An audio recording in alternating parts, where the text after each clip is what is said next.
After he left, she found it impossible to get back into her creative mode. Once again, his kiss had rattled her brain, leaving her thought processes in a fog.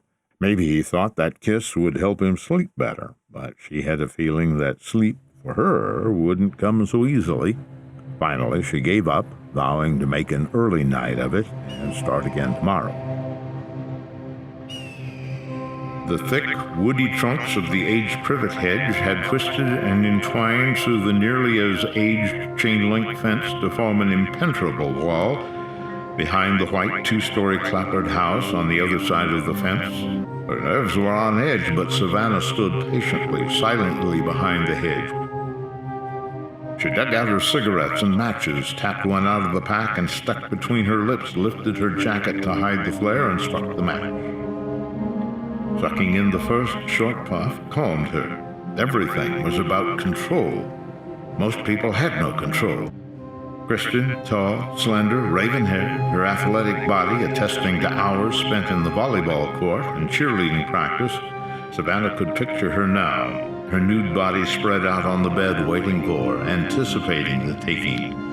Her unanticipation of what was to come was unbearably exciting, and she found herself grow instantly, painfully hard.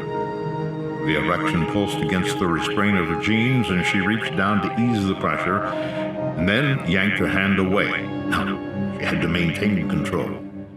Taking a hard pull on the cigarette, she took it from her mouth, tapped the ash off, pressed the smoldering tip to the back of the other forearm, and held it there. The sweet sting and sweeter smell brought her back from the edge, and the erection eased to nothing. She had to be careful, couldn't deviate from the plan.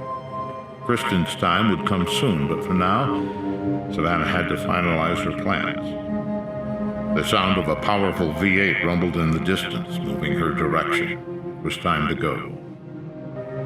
She laved the burn with her tongue, tasting the flavor of scorched flesh.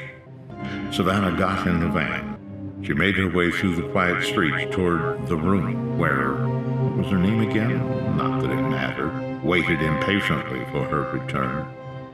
She spent the rest of the drive glorying in the blood pulsing through her body as she considered what the two of them would do next.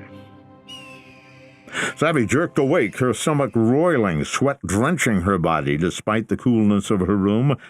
The dregs of the nightmare were slow to leave her, and the back of her arm throbbed. She turned on her bedside lamp and looked where, in the nightmare, she'd pressed the cigarette. There was no burn mark.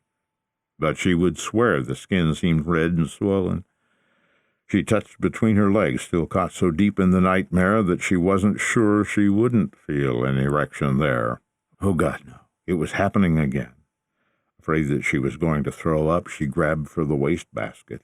When she finally managed to purge the nausea, she went to the bathroom to wash her face and mouth. She let the cold water run over her arm, a burn mark that wasn't there, still aching fiercely. The evil was back. Close. She had no way of knowing how close or exactly where, but it was happening again. What terrified her the most was that she had no way of stopping it. She didn't dare look in the mirror. In the nightmare, she was the monster. How could that not reflect back at her if she looked?